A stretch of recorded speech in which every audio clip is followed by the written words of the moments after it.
E aí, galerinha, tudo bem? Na nossa última aula, a gente falou sobre a primeira parte dos processos de derivação, um dos processos de formação de palavras, que foi derivação.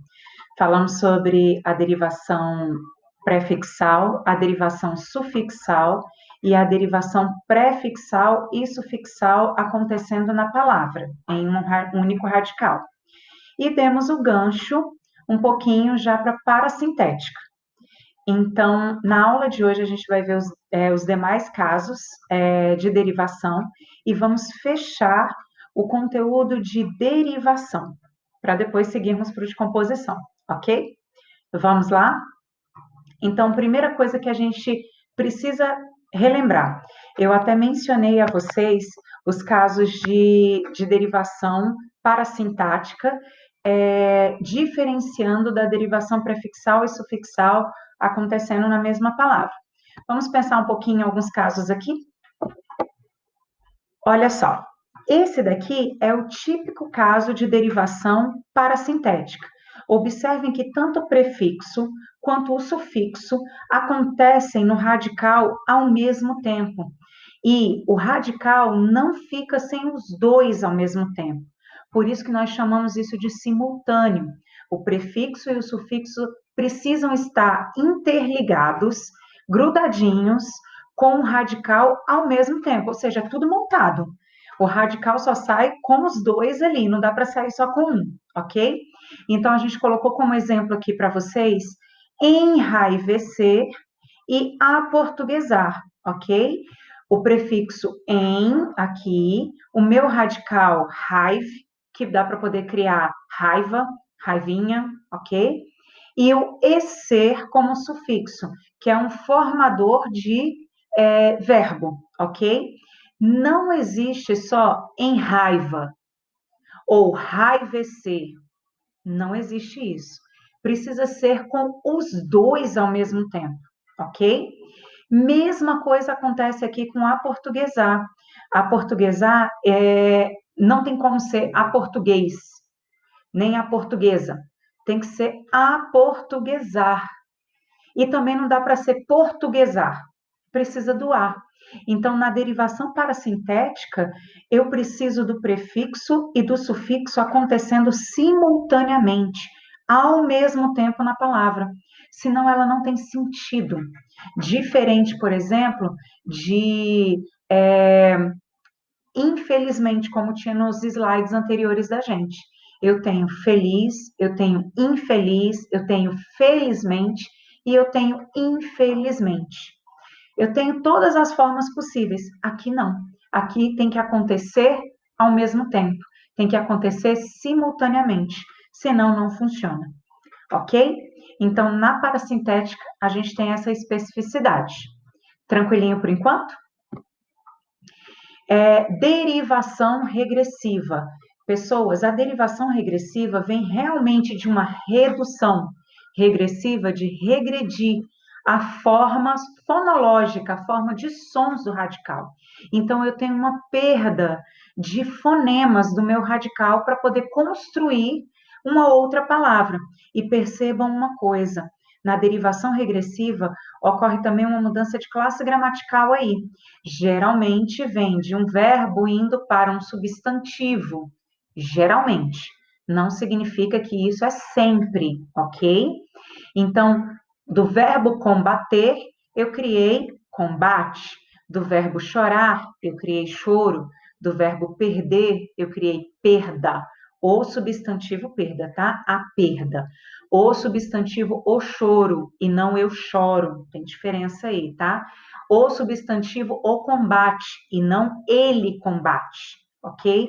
Se forem formas verbais flexionadas, aí a gente tem aí, de fato, uma desinência modo temporal e número pessoal do verbo. Não é o caso. Aqui, todos são substantivos. O alcance vindo do verbo alcançar. Dança do verbo dançar, ok? Então, luta do verbo lutar. No caso de combate, perdeu o E. No caso de chorar, perdeu o A e o R. No caso de perda, perdeu o E e o R. No caso de alcançar, de alcance, né? eu tive uma mudança sonora ortográfica, aí, melhor dizendo, do C cedilha para um C, e a perda do A e do R. Então, regrediu o meu radical. Por isso, derivação regressiva, ok? E tem-se uma tendência a ser de verbo indo para substantivo. Tranquilo? No próximo caso da gente, a gente tem uma derivação imprópria. Amores, a derivação imprópria a gente utiliza o tempo todo e ela é bem contextual. A gente pega uma palavra numa classe gramatical X e coloca dentro de um contexto em uma classe gramatical Y. Olha só o que, que a gente tem aqui. Eu não sei o que fazer. É um advérbio.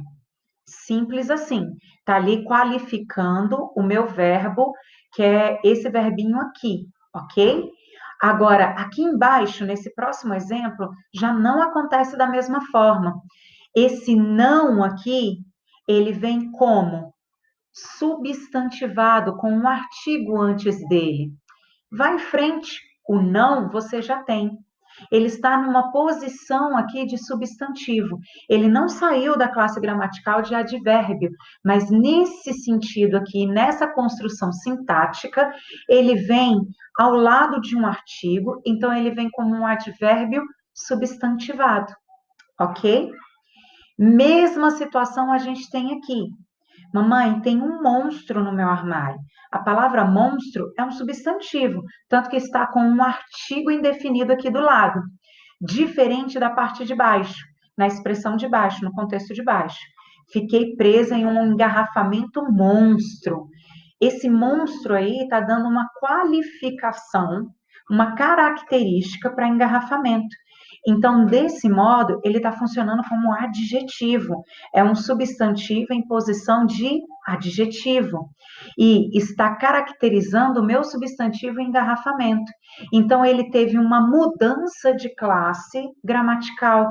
É uma impropriedade da classe gramatical dele, que deveria ser substantivo e que aqui está como adjetivo, que deveria ser advérbio e que aqui está como substantivo. Tranquilinho, gente? Espero que vocês fiquem em paz aí e vou passar algumas informações importantes para vocês, ok? A primeira delas é o vamos treinar. Vamos treinar aí. Amores, na página 218 a 220 do livro didático de vocês, nós temos exercícios só de derivação. Eu sugiro que vocês façam essas atividades como atividades extra dessa semana, visto que essa semana nós temos aula gravada e aula ao vivo. E na nossa aula ao vivo eu queria corrigir algumas questões, em especial a questão 1, questão 5 e questão 7. Muita atenção nessas 3 questões, porque elas são fabulosas, primordiais. Eu coloquei aí um aviso para vocês lá em atividades, no Google Sala de Aula, material/atividades extra. Tem lá uma orientação acerca dessa atividade, ok? Espero que todos vocês façam aí. Um outro quesito, amores, a partir de agora, o nosso Google Sala de Aula também já tem o nosso link para a nossa aula ao vivo, ok? E isso é fabuloso. Na hora que vocês entrarem no Google Sala de Aula, vai aparecer aqui a configuração da turma de vocês e, ao mesmo tempo, abaixo da turma de vocês tem lá link do Google Meet. Então, a partir daí, nós vamos nos conectar. Então, todas as nossas aulas ao vivo é só vocês clicarem nesse íconezinho, ok? Por hoje, para nossa aula gravada, é somente isso. E eu espero que a gente se encontre na nossa aula ao vivo em breve, tá bom? Um beijo grande a todos vocês, cuidem-se e bons estudos!